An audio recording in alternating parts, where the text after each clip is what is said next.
하나님께서 하나님의 형상대로 하나님의 모양대로 지은 사람들 아담과 하와가 하나님께서 금하신 동산 중앙에 있는 선악과 열매를 따먹지 말라, 따먹는 날에는 반드시 죽으리라 하나님께서 명령하시고 금하신 그 선악과를 그만 뱀을 이용한 마귀의 유혹을 받아서 하나님처럼 된다고 하니까 그만 그것을 따먹고 말았습니다.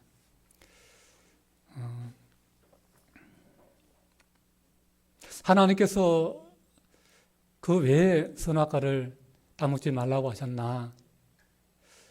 하나님의 그 말씀은 그것이 하나님과 인간 사이에 정말 최소한의 그러한 구분입니다. 하나님이 하나님됨을 인정하라라고 하는 것이죠. 하나님의 그 권위, 인간의 그 피조물 된 그러한 위치, 그것을 넘어서지 마라라고 하는 것입니다. 그런데 뱀이 그걸 넘어서라는 거죠. 그걸 따먹으면 눈이 밝아져서 하나님처럼 된다라고 하는 것이죠. 거기에 죄의 심각성이 있는 것입니다. 하나님으로부터 내 생명이 주어졌고 하나님에 의해서 내 생명이 보존되는데 그 하나님과의 관계를 내가 스스로 단절해서 내가 하나님 되어서 그 관계를 끊어버리겠다라고 하는 것이죠. 하나님을 향한 도전이고 하나님을 향한 반역인 것입니다. 그래서 인간은 그 죄가 인간 스스로를 얼마나 더 망가뜨리는가 하는 것을 깨닫지 못한 것이죠. 하나님의 말씀은 하라고 하는 말씀이든지 하지 말라고 하는 말씀이든지 다 우리에게 유익된다, 우리를 위한 말씀이다 라고 하는 것을 우리가 기억해야 됩니다. 이렇게 하나님 앞에 범죄한 인간을 향해서 하나님이 찾아오세요. 그런데 범죄한 인간이 범죄하고 나서 정말 뱀의 그 약속과 그 미혹대로 정말 눈이 밝아져서 하나님처럼 되었는가? 다는 아니지만 어느 정도는 뱀의 말도 틀린 말이 아니에요. 눈이 밝아졌어요.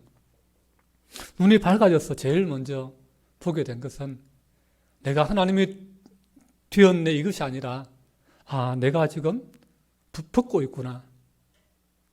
내가 부끄럽구나 라고 하는 수치심을 느끼게 되었다라고 하는 것입니다. 어느 동물이나 짐승들도 다 벗고 있지 입고 있는 존재는 없습니다. 벗고 있는 것이 어떻게 보면 더 자연스러운 것입니다. 그런데 그것을 수치스럽게 생각하게 되고 타락한 이후에 인간의 그 죄성이 발동이 되면서 벗고 있으면 내가 해를 입을 수도 있겠구나. 누군가의 욕망에 의해서 내 몸이 침해를 당하고 공격을 당할 수도 있겠다라고 하는 두려움이 생겨나게 된 것입니다. 그래서 악한 욕망의 시선에 악용될 수 있다라고 하는 그러한 두려움 그리고 수치심. 그래서 어떻게 했습니까?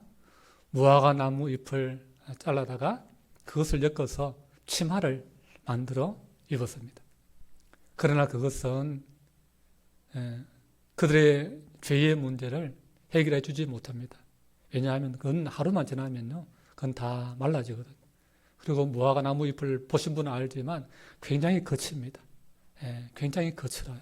그래서 진정으로 그 몸을 가리거나 수치를 해결해 줄 수 있는 그러한 것이 되지 못하고 그건 임시방편에 불과한 것입니다. 두 번째 이들이 선악과를 따먹으로 말미암아 경험하게 되는 것은 하나님을 피하게 되었다라고 하는 것입니다.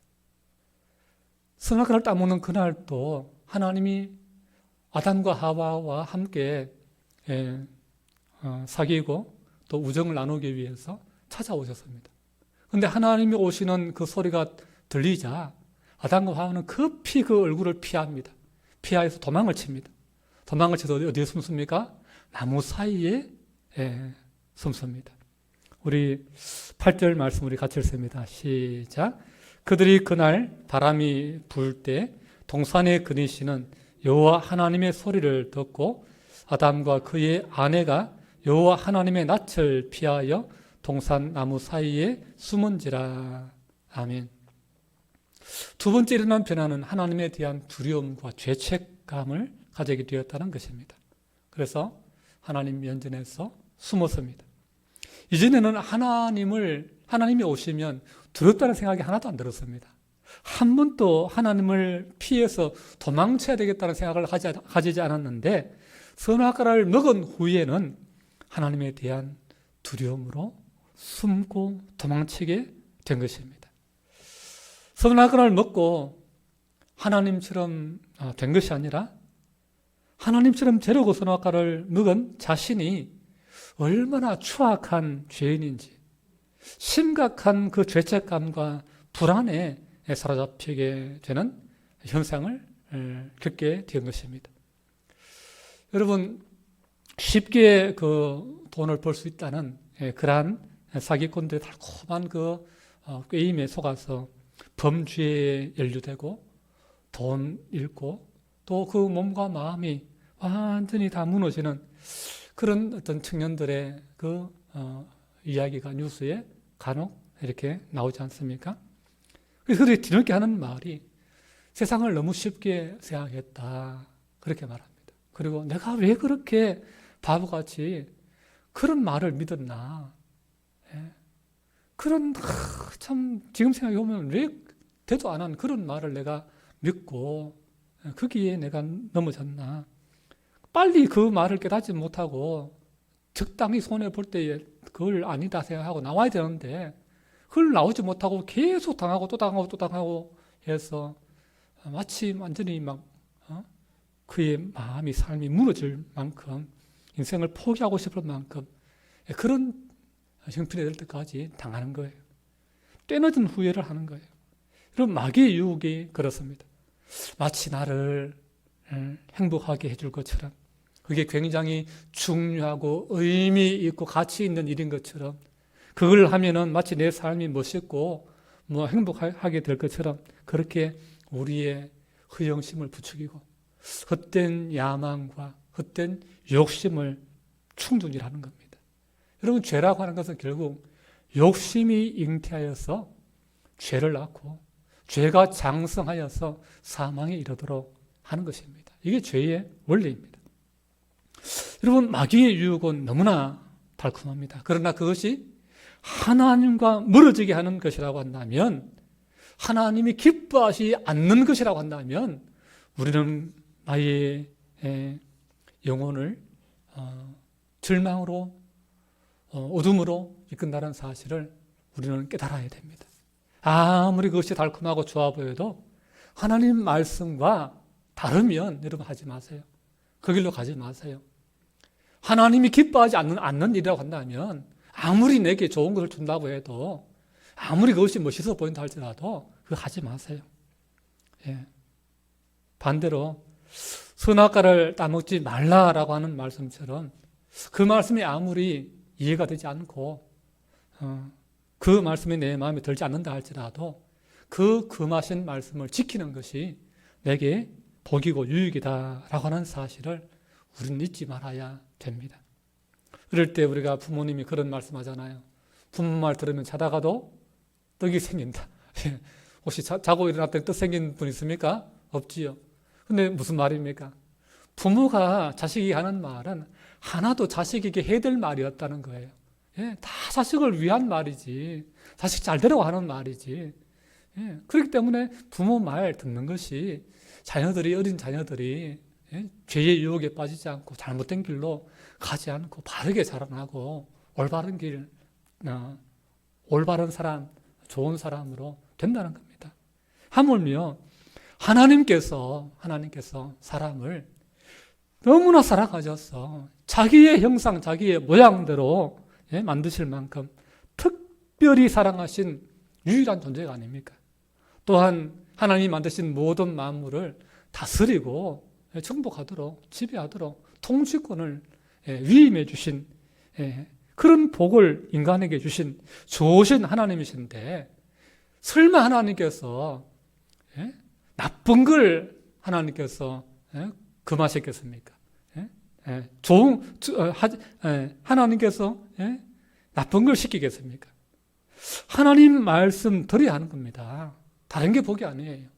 하나님 말씀대로 사는 게 복입니다.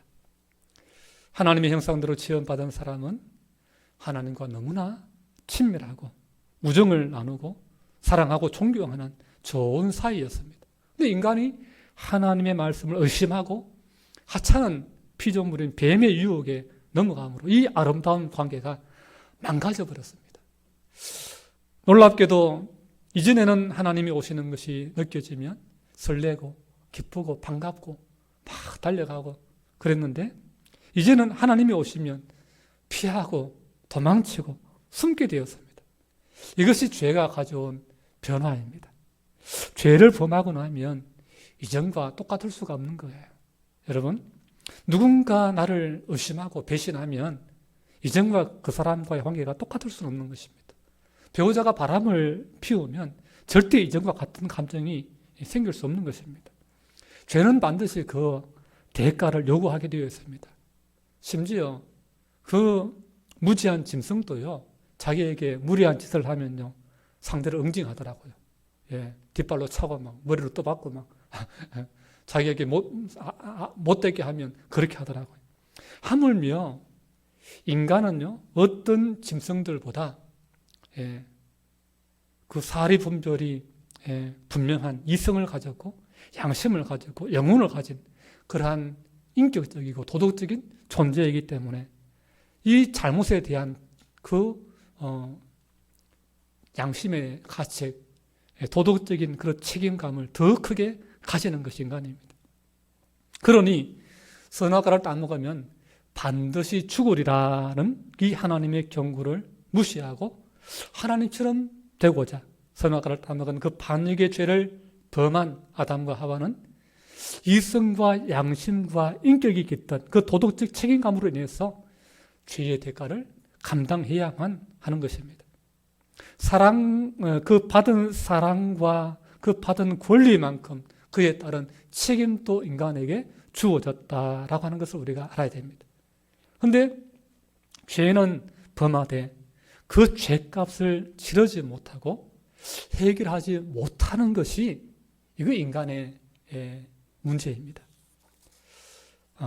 왜냐하면 하나님을 반역하는 그 선악과를 따먹으면 반드시 죽는다라고 하는 사실을 알고 있습니다. 알고 있어요. 그래서 죄는 지었지만 죽음 외에는 이 죄값을 해결할 능력이 인간에게 없는 것이 문제입니다. 사도 바울이 로마서 6장 23절에서 왜 죄의 삭은 사망이다라고, 죄의 그 대가, 죄에 대한 그 지불해야 될 값을 굳이 극단적으로 사망이라고 이렇게 사도 바울이 그렇게 정의하고 있는가? 그것은 바로 이 창세기 2장에 기록된 인류의 조상이 그 선악과를 따먹으면 반드시 죽으리라라고 하신 그 하나님의 그 명령 때문에 그런 것입니다. 인류의 조상이 범한 원죄의 그 죄의 뿌리가 바로 사망에 해당되는 그 죄가 바로 인간의 죄의 출발점이 되었기 때문에 사도 바울이 죄의 삭은 벌금 얼마다 혹은 태장 몇 대다 그렇게 이야기하는 것이 아니라 죄의 삭은 사망이다라고 이야기하는 것입니다. 이 죄의 뿌리, 죄의 처음 출발이 이렇게 시작이 되었기 때문에 그렇게 말하는 것입니다. 그래서 죄인인 인간이 심판자 되시는 하나님을 대하여서 가지는 첫 번째 반응은 죄로 인한 두려움입니다. 그러니 하나님이 에덴 동산에 거니실 때에 아담과 하와는 도망쳐서 나무 사이에 숨습니다. 인간이 하는 착각 가운데 하나가 하나님을 피할 수 있고 하나님께 뭔가를 감출 수 있다라고 하는 생각입니다. 여러분, 그렇지만 하나님께 우리가 감출 수 있는 것은 아무것도 없습니다. 하나님을 피할 수 있는 곳은 어느 장소도 없습니다. 성경은 하나님이 우리의 심장과 우리의 피부를 살피신다, 그렇게 말씀하세요.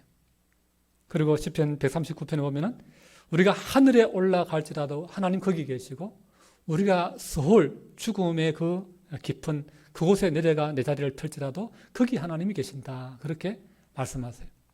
하나님을 피해서 숨을 수 있는 곳은 아무것도 없습니다. 하나님 앞에 우리가 몰래 숨길 수 있는 것은 아무것도 없습니다. 그렇기 때문에 우리가 하나님 앞에서 해야 될 마땅한 반응은 하나님 앞에 정직하게 반응해야 하는 것입니다. 그것이 최선입니다. 아담과 그의 아내가 하나님을 피해 숨었음에도 불구하고 하나님이 그들을 향해서 마치 모르는 것처럼, 하나님이 지금 못 찾는 것처럼 아담아 내가 어디 있느냐 그렇게 물으시는 그러한 모습을 보게 됩니다. 참 하나님이 참 좋으신 할아버지처럼, 할아버지하고 손자하고 마치 손자가 잘못했음에도 불구하고 손자가 어디 숨은지 알면서도 불구하고 모르는 척 누구야 어딨니? 라고 이렇게 묻는 것처럼 그렇게 하나님께서 인자하게 다가오십니다. 깨닫고 회개하고 돌아오기를 원하시는 하나님의 마음이 여기 있는 것입니다. 아이가 놀다가 실수하여서 몸에 상처가 나면은 어떻게 합니까? 소리 내어서 울지요. 그 이유가 뭡니까?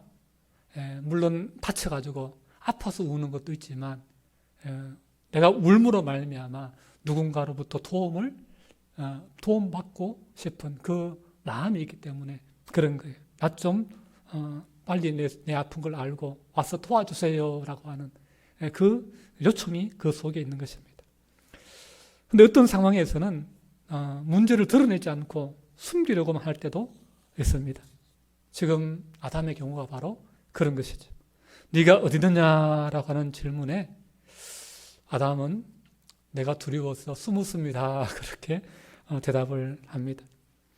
아담은 잘못된 선택을 했습니다. 하나님의 그 말씀을 어기고 또 내가 하나님처럼 되고자 하나님께 도전했습니다. 하나님을 배신했습니다.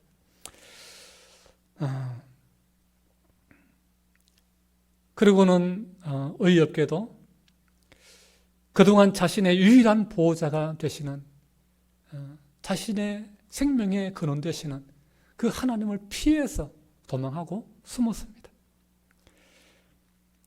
사람은 자신을 보호하는 가장 멍청한 방법이 자기를 가장 보호해 줄 대상을 버리고 스스로 자신을 보호하는 것입니다.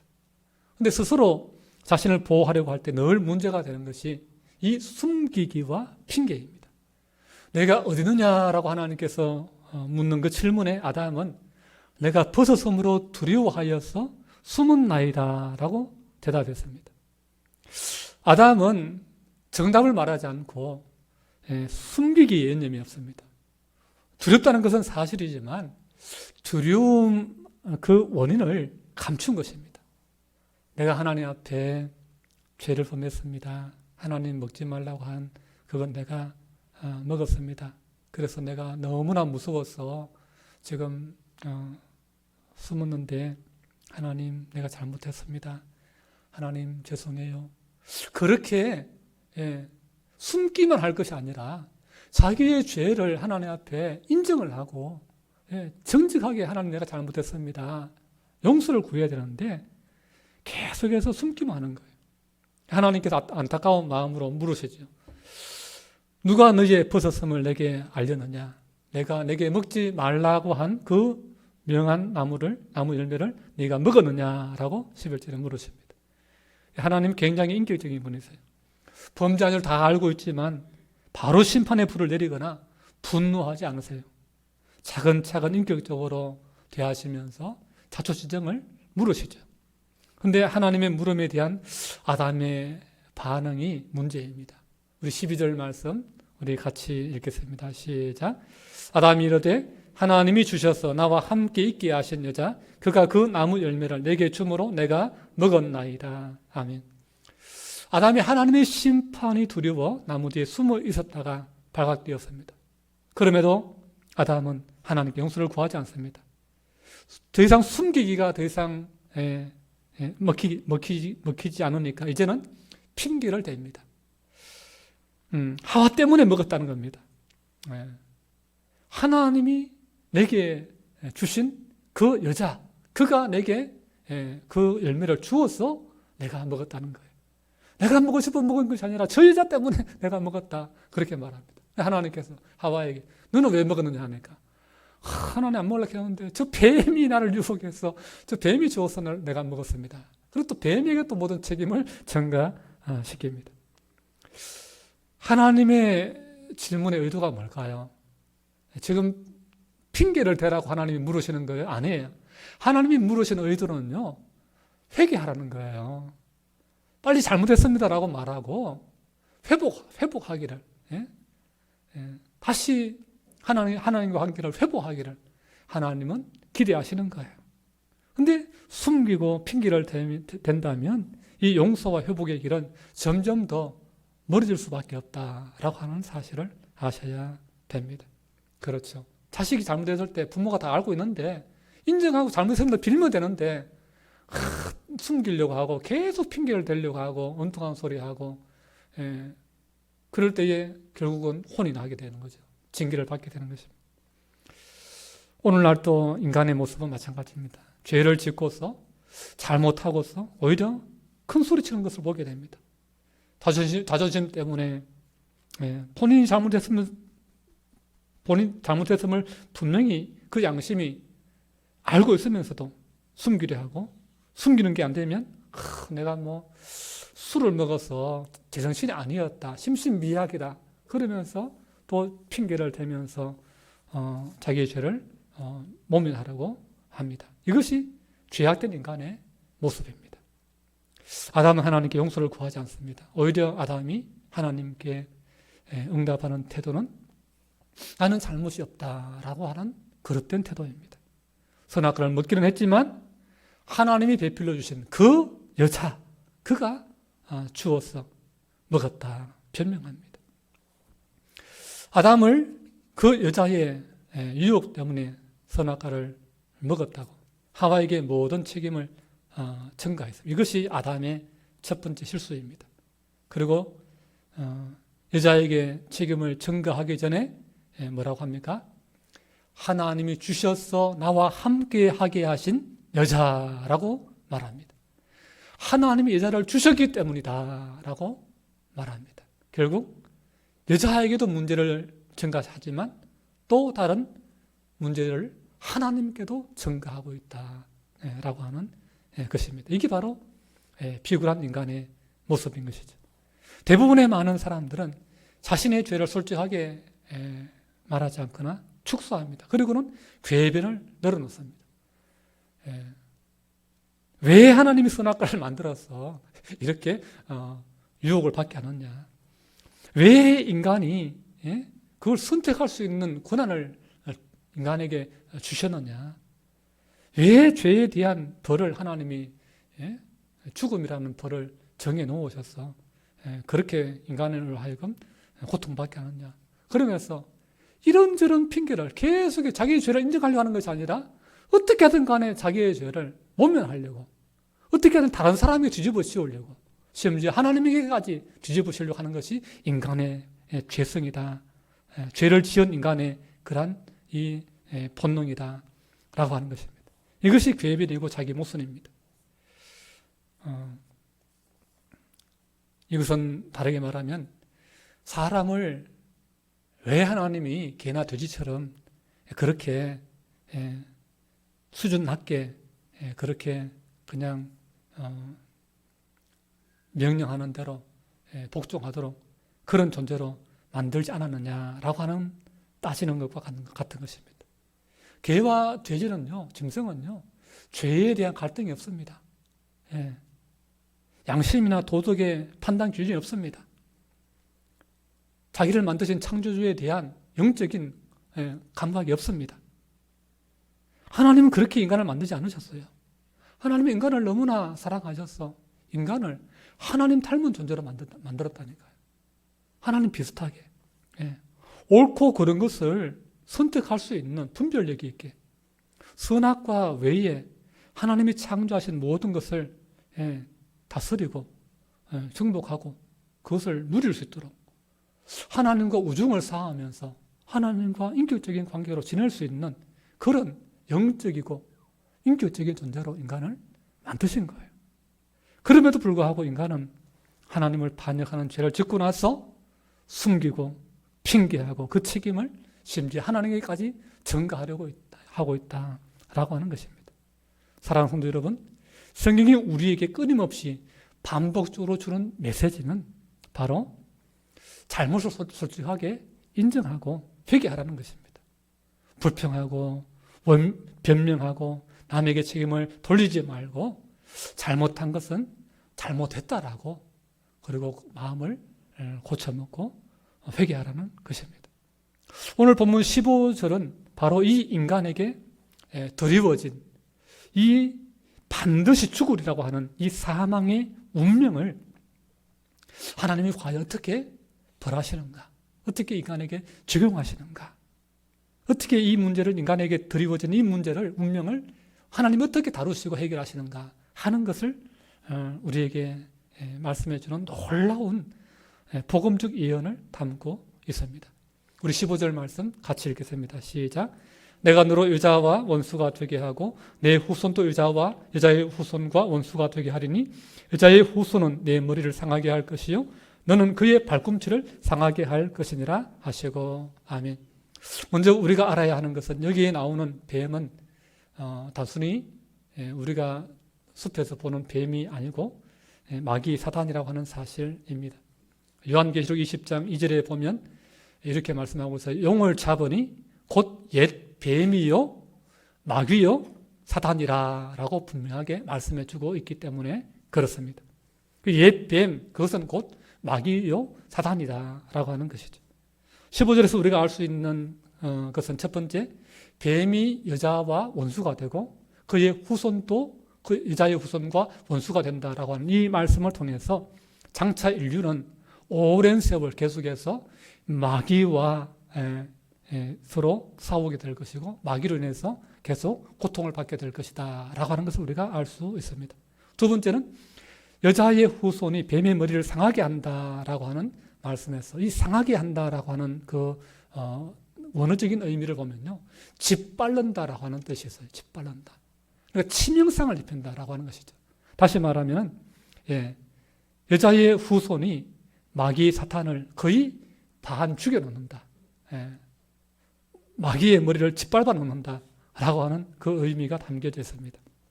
그러면 세 번째 뱀의 머리, 이 마귀의 사단을 짓밟을 여자의 후손은 여러 명이 아니라 한 명이다 라고 하는 사실입니다. 후손은 많지요. 대를 이어서 가인과 아벨부터 셋, 노아, 에녹 후손들이 쭉 수없이 많죠. 그러나 그 후손들이라고 표현하지 않고 그 후손 그가라고 하는 문헌적으로 그래요.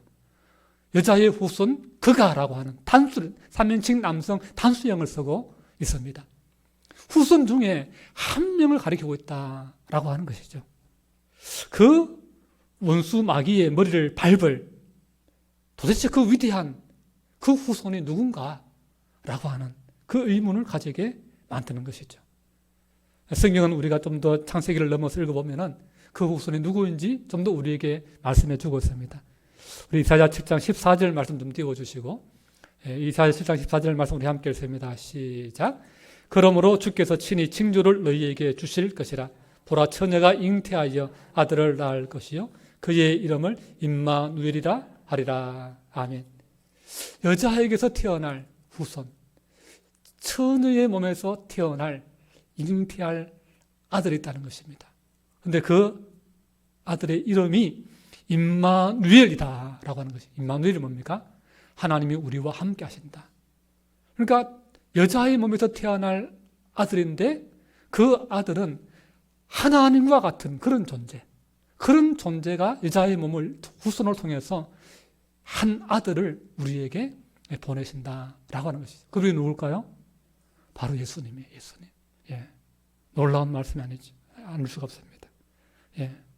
예수님이 바로 그 여자의 후손으로 오셔서 인간에게 드리워진 그 죄의 값인 죽음을 주님이 대신 죽으심으로 우리를 속량, 즉 구원하신 것입니다. 갈라디아서 4장 4절 5절은 이렇게 말씀합니다. 우리 함께 같이 화면 보시고 함께 읽습니다. 시작. 때가 참에 하나님이 그 아들을 보내사 여자에게서 나게 하시고 율법 아래에 나게 하신 것은 율법 아래에 있는 자들을 속량하시고 우리로 아들의 명분을 얻게 하려 하심이라. 예, 그렇습니다. 예. 때가 참에, 예. 그 하나님께서 창세기 3장 15절에서 예언해 놓았던 그 예언의 때가 드디어 찬 거예요. 도달한 거예요. 그 때가 참에 하나님이 그 아들을 보내신 거예요.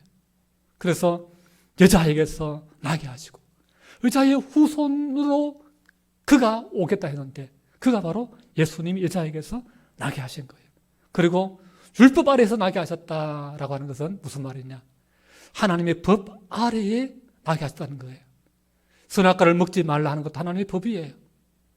그 법 아래 모든 인간이 정죄를 받은 거예요. 모든 인간이 사망에 이르는 그런 정죄 아래 놓이게 된 거예요. 죽음의 운명 안에 놓이게 된 거예요. 근데 예수님을 그 법 아래 오게 하셨어. 죄 없는 그분이 우리 그 법 아래 죽게 된 우리를 대신해서 죽으신 거예요. 그게 속량이에요, 속량. 속량한 것은 빛을 갚아주다라는 뜻이에요. 빛을 갚아주다. 우리는 다, 모든 인간은 다 죄의 빛, 아담의 후예로서 하나님 앞에 죄의 빛을 지고 있습니다. 그 죄의 빛은 죽음이에요. 그 죄의 빛을 죽음을 예수님이 오셔서 죄 없는 예수님이 대신 죽으셨다라고 하는 이게 구속의 놀라운 은혜인 것입니다. 또한 마귀 사단은 그 예수님이 십자가에 죽으시고 3일 만에 부활하셔서 하나님의 아들로 인정되시고 죄와 사망의 권세를 이 땅에서 다 해결하시고 그 십자가의 피 흘리심으로 말미암아 대신 죽으심으로 말미암아 사단에 드리워진 그 죄의 권세를 다 무너뜨리심으로 말미암아 뱀의 머리, 사단의 머리, 사단의 권세는요 죄의 권세입니다. 사망의 권세입니다. 그것을 부활하심으로 말미암아 이기심으로 말미암아 부활하신 주님에 의해서 사단의 그 모든 권세는 사단의 머리는 예수님의 발 앞에 밟히게 되어 있는 것입니다. 할렐루야. 예. 그 말씀을 우리에게 주시는 거예요. 로마서 16장 20절 말씀 우리 같이 읽습니다. 시작. 평강의 하나님께서 속히 사탄을 너희 발 아래에서 상하게 하시리라. 우리 주 예수의 은혜가 너희에게 있을지어다. 아멘. 사단의 머리가 우리의 발 아래 짓밟히게 되는, 상하게 하는 그 창세기 3장 15절의 예언이 예수님으로 말미암아, 예수님의 은혜로 말미암아 우리에게 주어졌다라고 하는 놀라운 사실입니다. 여러분, 그러니 우리가 의지할 것, 우리가 소망할 것, 우리가 자랑할 것, 우리가 귀하게 여길 것이 무엇이겠습니까?